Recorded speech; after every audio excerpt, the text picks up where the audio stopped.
Hi everyone, welcome back to my channel. I hope you're all doing well. Happy May. But of course, before we can get into May spreads, we have to finish out April. So this first spread that I'm making today is for my reading journal. It's my April reading log, my April reading wrap up. The first thing I read in April was actually an ARC from Kodansha and Neck Alley. It was called Honeybee and Lemon Balm. If I remember correctly, I think it's going to end up being a 3-volume series. So it's kind of just the introduction, and it was about a florist and an ex-Yakuza falling in love.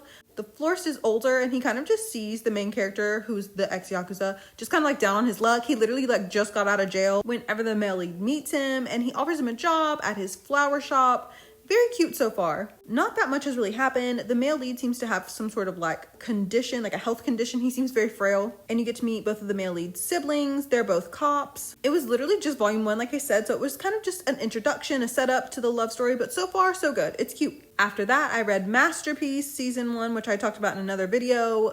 One of my favorite series of this year so far, if not just like in general. After that, I read Volume 2 of Sleeping on Paper Boats, which I talked about in another video. And then I read Volumes 1 and 2 of The Yakuza's Bias, which again, I talked about in that same video. I really liked all of those. And then after that, I reread Volume 1 of How to Deal When Your Intimidating Neighbor is Actually an Omega, because after that, I read Volume 2. I didn't make a spread about Volume 2 of the series because nothing really happened. That series is an Omegaverse about these two guys who are both college students and their neighbors. And it's really just like the title says, the main character, Kuta, he thinks his next door neighbor is the super scary guy. He's like, he's got to be an alpha, but it turns out he's in fact an Omega. His name is Ryunosuke. They're basically just like the two of them are soulmates, but there's something going wrong with like both of their health. And I think it's because Kuta needs to go to the doctor. Like, I think he's the one that's causing Ryunosuke especially to be ill. There's some sort of hormonal imbalance. But yeah, that's pretty much all Volume 2 is about. I'm excited to read Volume 3 though, whenever it does come out, because it's just like a fun, easy to read Omegaverse series. It's not toxic in any way.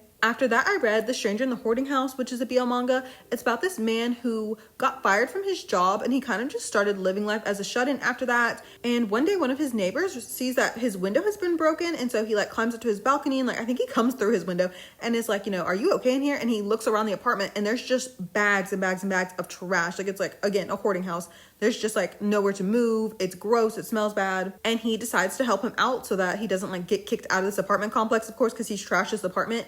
And while doing all this cleaning, they just kind of fall for each other. It was such a nice healing story. I was going to make a spread about it, but I was reading it on Hoopla. You know, as I was saying before, you can't take screenshots. And I was just like, the effort of having to go find this manga elsewhere and then reread back through it to find the exact panels that I wanted to take a screenshot of in the first place. It also felt so short. So I was like, there's not really much I can say about it. Honestly, that's another reason why I didn't make a spread about it. I really liked it though. I remember when I was writing like notes about it, my thoughts afterwards, I was like, it's like reading a romance sprinkled with starlight. That's how it felt. I really hated how short it was though, because you know, it just kind of felt like everything happened quickly. They fell for each other quickly, but again, I did really like it. After that, I reread Fated Not to Meet Volume 1 and then read Volume 2, as I talked about in my last video. And then the last thing that I finished in April was Ina Garten's memoir called Be Ready When the Luck Happens.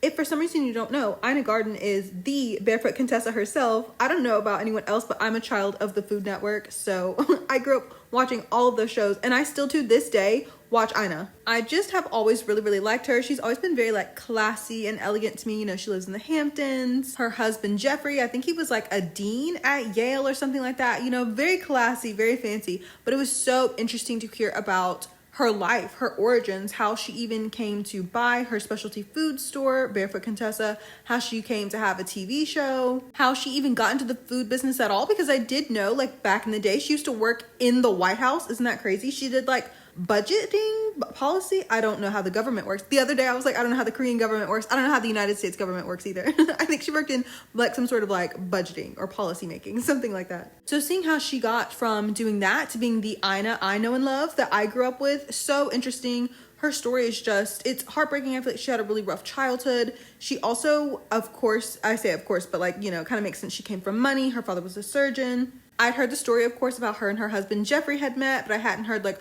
of all the ins and outs. They almost got a divorce at one point, just like so many things. So I really, really, really enjoyed listening to that. And also I was listening to the audiobook, so Ina herself was narrating it, which is how I feel like a memoir should be read. So I really had so much fun listening to that. I really recommend that if you also love Ina Garten. The only other thing that I will have to finish before the month of April ends, it's not yet the end of April yet when I'm recording this voiceover, but I have to read Volume 3 of Jujutsu Kaisen. But other than that, that is everything I read in the month of April. Oh, also the characters that are in this spread are from Curveball and Splitter, which is a BL manhwa. It's by one of my favorite authors, authors, Bad Pharmacy, it only updates once per month, not once per week, once per month. So I just so happened to catch up on a couple of chapters earlier in April, and the chapters were very pivotal, if you ask me. They were very good, so I wanted to include them in this spread as well. Oh yeah, and I also wanted to quickly mention that I did DNF The Listeners by Maggie Stiefvater. I was listening to it on audio, and it was just, Maggie Stiefvater writes in such a particular way, and I really hate how she writes women, and it was just kind of annoying me, and I had so many hours left of it, and I was like, you know what, I'm never finishing this. So I feel like I DNF'd it at like 12% maybe, I don't know.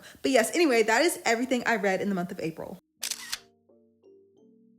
The next spread I'm making is for my reading journal. This is a spread about Wicked for Good. I actually don't really have that much to say about Wicked, but I do have some other things that I want to talk about.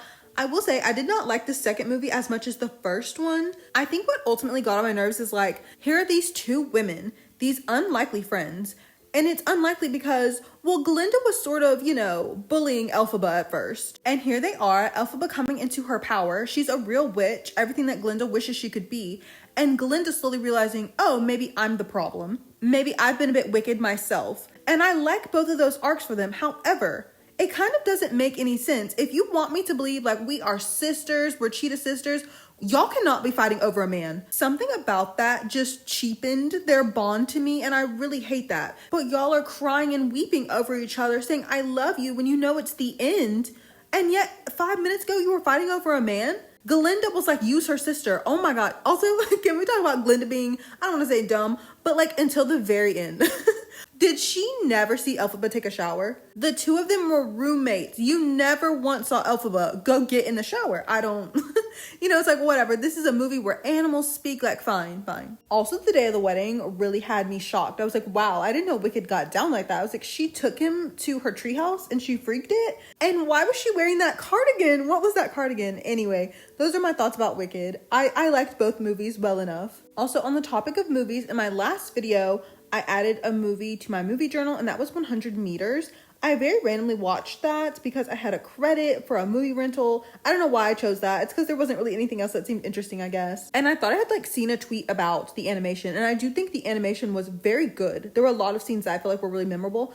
I just thought that the story was kind of like meh. Like there was just like nothing that good about it. The animation was the most interesting part. It was just about these two men that they'd met when they were children, and one of them was like really good at track, and the other one wanted to get better. And as they went through school, they kind of became rivals, sort of. It's hard to even say they were rivals. Like they both competed against each other, and like now they're adults and they're competing once again. It just felt like you never really knew them together. Like it didn't feel like they were like best friends or anything like that. Like I just felt like there was no like emotional basis for the story. And those are both the movies that I watched recently. I'm proud of myself for continuing to make spreads. That's another thing I wanted to talk about. I kind of wanted to make a spread that was about like all the little things I've gotten recently. Like I finished my SpongeBob puzzle. I kind of wanted to note that I've done that. I finished my Hello Kitty diamond painting, my little acrylic stand. I kind of wanted to note that I'd done that. And also like how I was telling you, my best friend got me another little Miffy blind box. She also got me a Miffy bagoo bag. I really love it. I've been taking it with me every time I go to the library.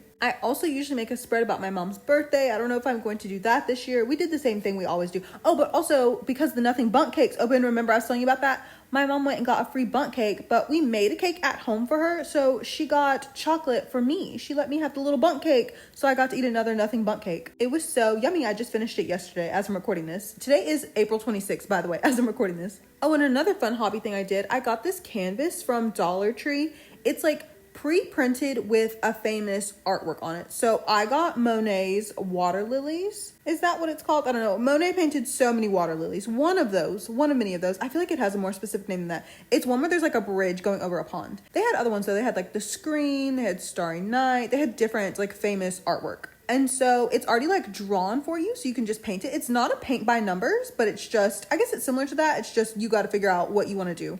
And so I painted over it with acrylic paint. It doesn't look great. I'm thinking of getting another one and maybe redoing it with watercolor pencil. It doesn't look terrible, but like I definitely should maybe not have used acrylic, or maybe I shouldn't have used such dark colors. Like maybe I should have done my layering better. Also, I really did not have that much paint, and also it's too green. Like where's the water at, Sheree? Anyway, I don't even want to show you a picture of it because I think it looks weird, or else I'd show you a picture of it right now.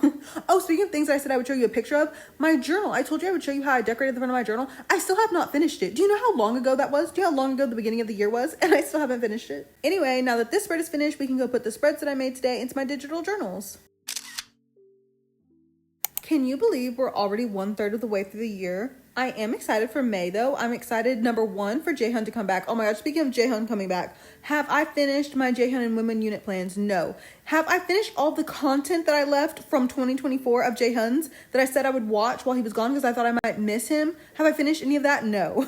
I was so foolish to put that off at the time. I was like, oh, I won't watch this yet because like I know there won't be content when he's gone. But then like I should have known myself. I should have known better. Of course I have not watched it. So there's that. But anyway, I'm excited for Jaehyun to come home. I'm also excited to hear aespa's new album. Both Billy and Taeyong are releasing their first full albums. I can't even think of all that because right now, currently in the present day, which again is April 26th, I have to edit an entire video, the video you saw before this one. I really like posting on Mondays. So that means like all the editing needs to be done by Sunday. And I really do try to post the same time whenever I do post a new video. I'm in the Eastern time zone. We're in daylight savings now, right? It doesn't matter. I'm in the Eastern time zone. So I post at 10:45 in the mornings. I don't know why. I could not tell you. That's such an arbitrary time. But in case you ever wanted to know, if you wanted to calculate that with your own time zone, it's always that time. I always set my videos to go up at 10:45. Anyway, thank you so much for watching today's video. Everything I used in today's spreads will be in my Pinterest board. The link to that is in the description box, along with links to all of my other social media accounts, as well as the links to the Google Drive folders for all of my journal deco kits. If you have any questions, please let me know. I'll be happy to answer them. I hope that May is going well for everyone so far. As always, I'm so grateful to you for taking time out of your day to hang out with me like this. All of you are so kind and so sweet and so thoughtful, and I just really, really, really appreciate all of you. And I will see you in the next one. Bye, everyone.